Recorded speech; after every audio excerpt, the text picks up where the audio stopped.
pemahaman apa yang harus kita pegang supaya kita bisa memegang itu sebagai mindset kita gitu. Oke. Kuncinya cuma satu, harus banyak nanya atau deket sama yang ngasih. Wah, bulan puasa bisa jadi Atas. momentum ya. Bener. Setuju.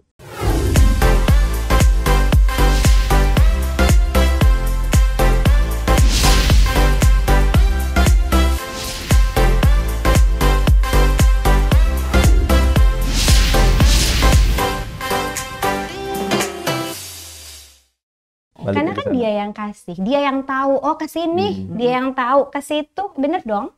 Tapi makanya kita diciptakan untuk berfungsi. Kita memang udah diciptakan sama kayak Tuhan kita ya, mau agama apapun kita, saya yakin mengelola uang itu sebenarnya part of ibadah. Gitu ya. Tuhan tuh nggak pernah salah kok kasih kita, oh si bapak ini siapnya terima hanya 10 juta. Iya. Jadi sebenarnya kan tergantung kita ya. Gitu. Uang itu fasilitas. Nah tadi di masa produktif ini ngapain? Nah kalau dari financial planning memang ada guidance ya yang harus ngajarin kita, tapi simple. Saya lihat dari semua season hidup itu cuman 2. Kita harus saving, punya asuransi salah satunya juga. Nah kalau dilihat-lihat nih, kita nggak usah pusing dengan taruh di mana, asuransinya seperti apa dan lain sebagainya. Yang penting siap-siap. Prepare aja gitu loh. Do our part. Karena kalau buat saya selalu percaya Tuhan tuh kan tahu ya tanggung jawab kita itu sampai mana. Jadi kalau kita bisa dipercayakan lebih, ya Tuhan akan kasih lebih. Berarti tergantung kita Jadi bisa kita menentukan seberapa banyak ya. Betul. Yang harus kita siapin adalah kita membesarkan dana kita, kapasitas. Salah satu bentuk bersyukur itu kan dengan merawat dan mengelola, Mas. Maka kalau ya kita punya mobil, kalau kita rawat dia nggak ngerepotin kita. Benar. Tuhan juga senang kan, dikasih rezeki dijaga. Bukan berarti kita diperintah harta, tapi kan kita menjaga. Begitu juga kan? Jangan lupa berbagi juga. Jangan sama lupa orang berbagi. lain. Itu sih prinsip ekonomi menurut saya yang saya lihat sih juga ya. Kita kan kita mengajarkan lah ke ini apa ya? 10, 20, 30, 40. Iya. Exactly. 10, 20, 30. 10 itu kebaikan. Nah, makanya kalau terima rezeki itu kasih orang tua, sedekah. Kalau ya kan di agama Muslim, Kristen kan ada zakatnya gitu, kebaikan. Nah, 20 itu masa depan. Saving. Itulah asuransi masuk di dalamnya gitu. 20 tuh kita harus mikir ke sana. Harus gitu. itu. Harus gitu. 30 itu cicilan, jangan lebih dari 30% dari income kita. 30%. Disinilah orang banyak kena, Mas. Disinilah orang banyak kena. 40? Biaya hidup. Itu yang 40 itu biaya hidup. Jadi kalau income 10 juta, biaya hidup itu 4 juta. Plus 3 tadi ya, Pak? Plus 3 tadi ya. Kalau 3 tadi itu cicilan. Cicilan. Jadi cicilan tuh jangan lebih dari 30. Disinilah orang banyak kena karena keinginan tadi. Dia tidak bisa mengontrol lifestyle-nya. Lihat orang pakai branded, dia mau ikutan pakai branded. Dia mau lawan orang lain ya. Orang lain income-nya berapa? Kita income-nya berapa? Kan gitu. Disinilah. Orang tuh FOMO tapi nggak disertai literasi gitu. Karena sekarang kan gempuran banyak, Mas. Gempuran ya. Kita tahu gaji kita berapa. Tapi apa ya? Fasilitas kita untuk boros itu banyak disediakan. Belum lifestyle, belum kartu kredit, belum ada pinjaman macam-macam gitu. Disitulah orang kena. Nah makanya kalau orang udah kena di situ, balik ke yang tadi kita bahas, maka ketika dia dapat THR, dia tutupin ini dulu. Itu yang manajemennya salah. Jadi sebaiknya gimana dong kalau misalnya sudah punya permasalahan seperti itu, ngeberesinnya mana dulu nih? Mindset dulu berarti, kesadaran untuk itu dulu ya. Jadi memang mindset itu berubah pasti nggak overnight ya. Saya juga dulu gitu kok, butuh waktu. Semua kena lah. Setahun. Semua pernah merasakan lah. Pasti pernah. Pasti lah. Makanya hopefully yang muda-muda jangan ya. Jangan ditiru. Jangan ditiru. Ya, jadi sebelum kena, memang mindset kan sebenarnya waktu kita dengar. Tapi kalau mau akhirnya kita bisa jadi kayak gitu ya harus praktek. Jadi nomor 1 utangnya dulu beresin. No matter what, utang beresin. Karena juga kalau ada utang kan nggak tenang ya. Betul. gitu. Terus kalau udah ada utang ya jangan nambah lagi utang. Gitu. Kalau nggak bisa handle utang ya potong kartu kreditnya. Ya. Kalau gitu. bayar utang pakai utang boleh nggak sih Mbak? Ya, nanti Ya. kena lagi. Kena lagi Kena lagi. Ada sih memang itu cara terakhir Ya. kalau asal terukur ya, Ya, Pak ya, asal-asalnya. terukur. Asal boleh. Apa namanya di restruct ya? Ya, itu option terakhir yang sangat Ya. terpaksa. Tapi sebenarnya harusnya sih nggak perlu kayak gitu ya. Jangan sampai. Dan masih ada waktu kalau Masih ada misalnya waktu. ternyata nih dilihat-lihat gitu ya, kayaknya nggak sehat nih keuangan. Mungkin justru pada saat di bulan Ramadan ini, saat kita dapat THR, dan meskipun banyak kebutuhan ya, Ya. banyak keinginan juga pastinya, ini bisa digunakan untuk ngeberesin lah ya, sedikit banyak yang bisa kita perbaiki begitu Pak. Nah, saya tertarik tadi Pak Ali bilang 20% untuk masa depan, salah satunya adalah asuransi. Iya. Bagaimana dengan pendapat orang Pak yang bilang gini, aduh saya kok beli asuransi, boleh nggak sih di bagian akhir aja dari skala prioritas, karena kan nggak ada barangnya. Tantangan asuransi itu memang kayak begitu. Ya, yang kita jual itu entar jika. Ya, itu gimana tanggapan menanggapi Ya, tapi teman-teman yang kayak entar gitu, dan Pak? jika itulah yang biayanya mahal, Mas, kalau terjadi. Risikonya besar sekali. terjadi, Saya sering lah diskusi dengan nasabah ya mungkin dia nasabah prioritas atau emerald di sebuah bank gitu ya, yang duitnya puluhan gitu ya. Sering lah kita diskusi. Ya, kalau dia nggak punya cover, sakit. Tahu kan? Kalau sakitnya cancer, Wah, atau jantung atau apalah yang berat-berat, cari uang nggak bisa, yang ada keambil. Itu aja, simpel aja. Mau itu bertahan atau itu hilang. Saya mengetuk nasabah itu seperti itu. Bapak mau ini bertahan atau mau ini hilang?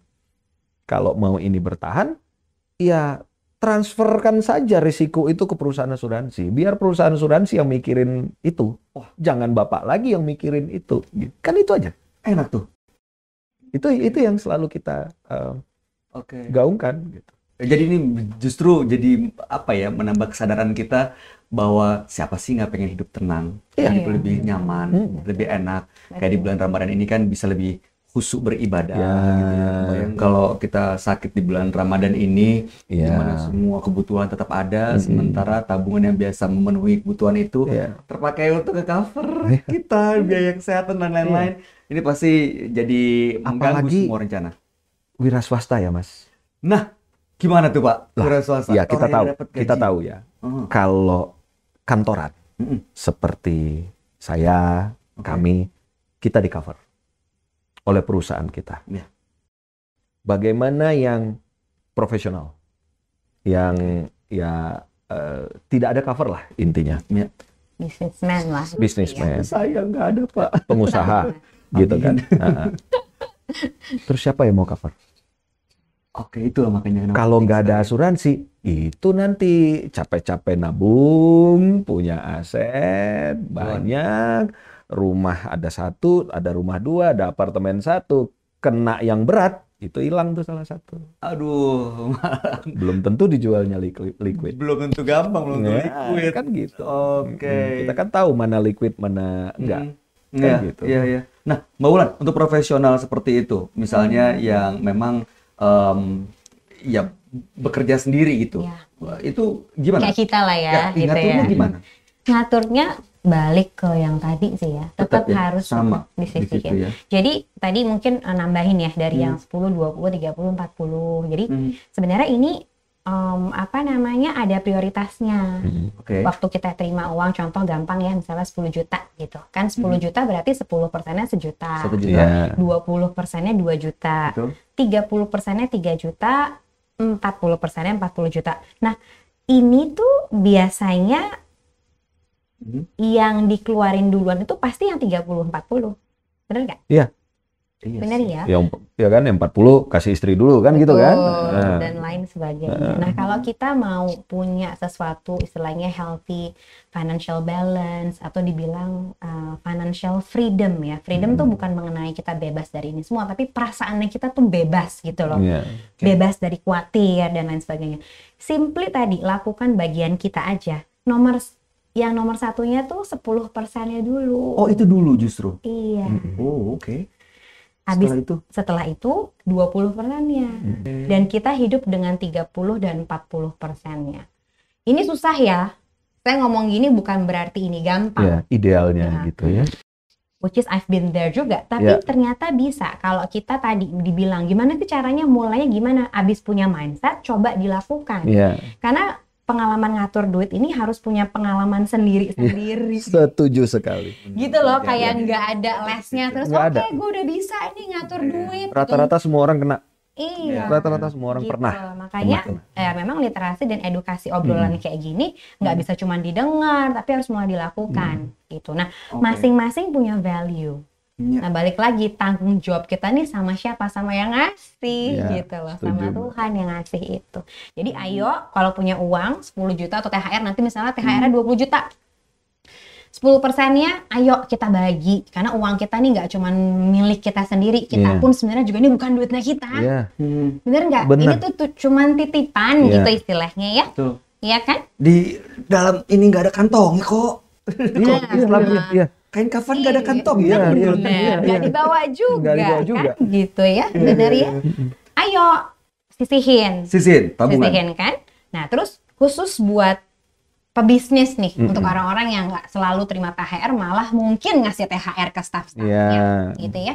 Kita harus nabung, ini penting banget. Jadi istilah gini, ini tabungan akhirat mungkin gitu ya dibilangnya. Ya ini tabungan kita selama kita hidup, inilah tanggung jawab kita sama Tuhan, ibadah, sama keluarga kita, sama anak kita, dan diri kita sendiri. Ini juga menunjukkan kita dewasa gitu loh, keren gitu. Iya sih.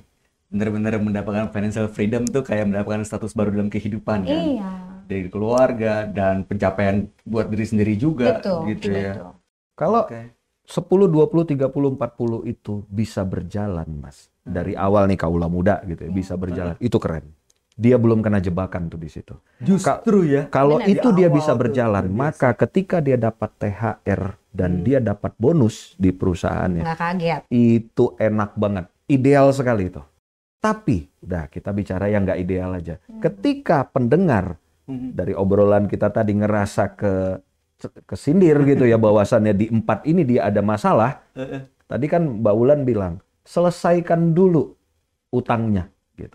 Jadikanlah THR dan mungkin nanti ada bonus atau apa. Beresin itu agar kembali normal dulu 10, 20, 30, 40 tadi.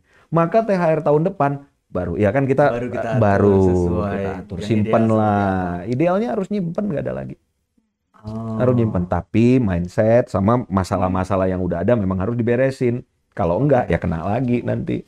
Mungkin di momen Ramadan ini ayo kita goalnya bukan tentang uangnya, tapi tentang jadi pribadi yang lebih baik. Jadi ada berita baik sebenarnya waktu kita mau berubah aja, baru mau berubah nih. Udah bagus. Belum ada habit yang mungkin sempurna gitu ya, tapi kan ya kayak bapak sama anak lah, gimana sih anaknya tahu dia salah, dia udah mau punya hati buat berubah, masa sih bapaknya tega gitu loh dibiarin sampai gitu, sampai tersiksa? Enggak kok, dia pasti akan anak gue ngerti nih, ditolong kok gitu loh. Untuk urusan duit nih ya, karena memang kita manusia biasa nggak pernah bisa mencapai kesempurnaan dalam hal angka. Kita tahu inflasi makin naik setiap tahun, semua makin mahal. Siapa yang bisa cover itu semua gitu loh. Makanya ya kita nih tadi benerin mindset, bener-bener jalanin setia, nanti udah deh lihat deh gitu, miracle still happen. Wow, agree. Senang banget nih kalau misalnya optimis seperti ini, emang ya jadi membuat hidup kita jadi jauh lebih tenang. Nah ini bisa dimulai berarti dari early stage ya, maksudnya dari pada saat baru punya penghasilan, ya langsung dibiasain dengan pola seperti itu. Kalau bicara soal produk asuransi buat ya life friends yang first jobber gitu Pak. Apa kira-kira yang tepat? Kan mungkin dia, masih hedon dong, orang punya gaji, kartu kredit 4, 3, 5 juta. Itu tantangan kita semua, Mas. Untuk meningkatkan awareness orang Indonesia, itu bukan hanya tanggung jawab kami di perusahaan asuransi yang harus jor-joran. Itu menjadi tanggung jawab kita semua. Orang tua. Orang tua, ya semua. Gitu ya. Artinya, kan kita pernah mengalami, di umur-umur milenial itu kita ngerasa paling sehatnya, kita ngerasa paling amannya, semua risiko itu nanti terjadinya, bukan sekarang. Gitu kan, kita merasa seperti itu. Nah, memang kembali lagi ke mindset, kita memberikan edukasi kepada yang muda-muda. Jadi, kalau kaitannya ke produk sebenarnya, kapan saat yang tepat? Ya sekarang, nggak ada lagi. Gitu. idealnya udah deh. Untuk yang muda-muda ini kalau keluarnya sekali gede, akan berasa ya. Ya sudah bulanan aja. Ikut asuransi kita punya. Kita punya produk namanya Steady yang setiap bulan kamu mau bayar berapa, 500.000 per bulan, itu kan akan tidak terasa gitu ya. Nah, tapi kalau memang kita nggak mau, kalau saya sih tidak menganut bayar bulanan. Kalau saya, karena saya kerja, saya kan berpikir THR itu pasti dapat. Negara mengamanatkan itu kan, gitu. Jadi kan pasti dapat gitu. Umpama saya dapat THR kan minimal 1 kali gaji. Ada yang 1,5, ada yang 2 kali gaji, tergantung perusahaan tersebut gitu loh. Justru saya ngambil tuh dari situ, jadi tidak mengganggu biaya bulanan saya gitu loh. Nah ini solusi yang bagus. Dapat THR, beliin produk asuransi, kan nggak ada ruginya, nggak ada ganggunya kita. Nggak ada ganggu, kan nggak ganggu uang yang mau kita kasih ke istri nggak keganggu, mau apa-apa nggak keganggu gitu. Contoh, gaji kita 10 juta. 10 juta kalau mau dibeliin bulanan, boleh. Per bulan 500.000 umpamanya. Gitu. Tapi kalau umpama kita mau beli itu tahunan, ini saat yang tepat. Setiap THR kita bayar preminya per tahun. Gitu. Nggak keganggu juga. Kalau saya dulu begitu, Mas. Justru dari muda, mumpung mungkin belum terlalu banyak kebutuhan yang memusingkan, ya miliki produk asuransi supaya kedepannya akan jauh lebih tenang gitu ya Pak. Karena kan akan ada rasa sayang gitu kalau kita dari sebelum menikah kita udah punya asuransi per tahun, katakanlah ya let's say 6 juta ya kalau 500.000 per bulan gitu. 6 juta per tahun. Udah ikut 5 tahun. Terus kita nikah, biayanya nambah dong.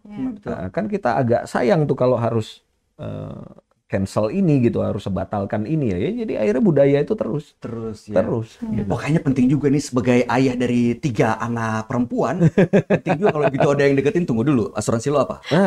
Punya nggak? Iya. Kalau nggak, duduk di depan. Ingat loh Mas, ngawinin biayanya gede loh. Nah, itu dia Pak. Itu dia. Oke, buat orang-orang yang nggak punya THR, gimana mengatur keuangan di bulan Ramadan? Ada saran nggak Mbak Wulan? Sebenarnya to be fair aja ya, kalau memang nggak ada uangnya, ya nggak usah spend. Kenapa aku pikir dia sebenarnya sederhana, tapi ya emang bener itu. Saya mendidik diri saya dan orang sekitar saya untuk seperti yang Mbak Wulan sampaikan. Ada jalan, nggak ada, diam aja dulu.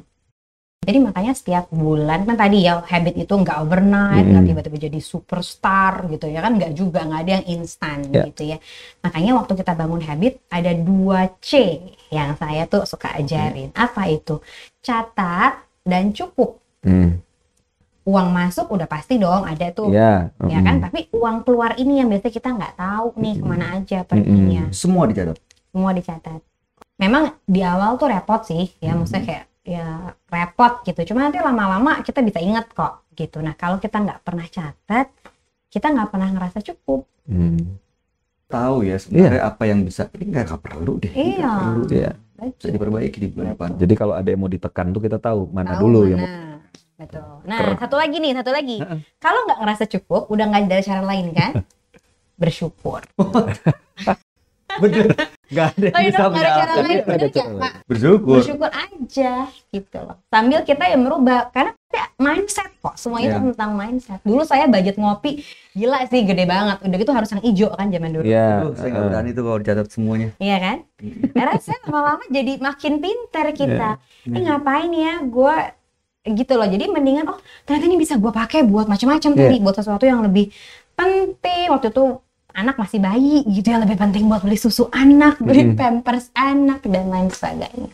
Oke. Dan nggak perlu punya penghasilan sampai penghasilan banyak untuk mulai nyatet kan. Cukup itu first control Mas.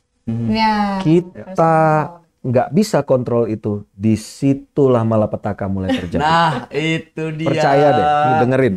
Di situ makanya penting banget tuh punya pemahaman cukup yang sama dengan pasangan, dengan keluarga, dengan lingkungan. Dan dengan diri sendiri terutama. Oke, terakhir untuk menutup obrolan ini, mungkin dari Mbak Wulan dulu. Ada yang mau disampaikan buat teman-teman Mbak Wulan? Silakan. Oke, buat perempuan-perempuan ya, jangan kejar uang, karena uang itu datang dengan sendirinya, gitu ya. Tapi kita yang harus upgrade diri kita. Jadi semua itu berawal dari gimana kita bisa mengelola dan mengenal diri kita sendiri, gitu ya.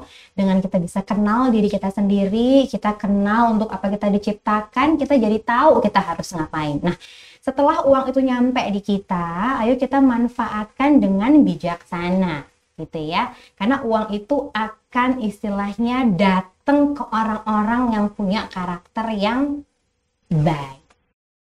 Pak Ali, silakan Pak Ali. Ya, Tuhan itu senang kalau kita sayang sama diri kita, sayang sama keluarga kita pintar mengelolanya. Nah, salah satu bukti kalau kita sayang sama diri kita dan keluarga kita, ya kita harus mempersiapkan segalanya karena kita tidak tahu apa yang akan terjadi di depan. Pesan saya, hidup bersyukur, banyak sedekah, ya lihat nanti yang indah-indah akan datang kepada kita. Wah, terima kasih banyak motivasinya dan inspirasinya. Nah, Live Friends, mudah-mudahan dari obrolan kita hari ini bisa membuka dan menambah wawasan kita agar lebih bijak mengelola keuangan, terutama pada saat THR datang di bulan suci Ramadan ini, agar lebarannya bisa lebih jauh menyenangkan. Akhir kata saya Bayu Oktara pamit, terima kasih atas perhatiannya. Kita ketemu lagi di BNI Live Corner berikutnya. Easy Life, BNI Life. Sampai jumpa.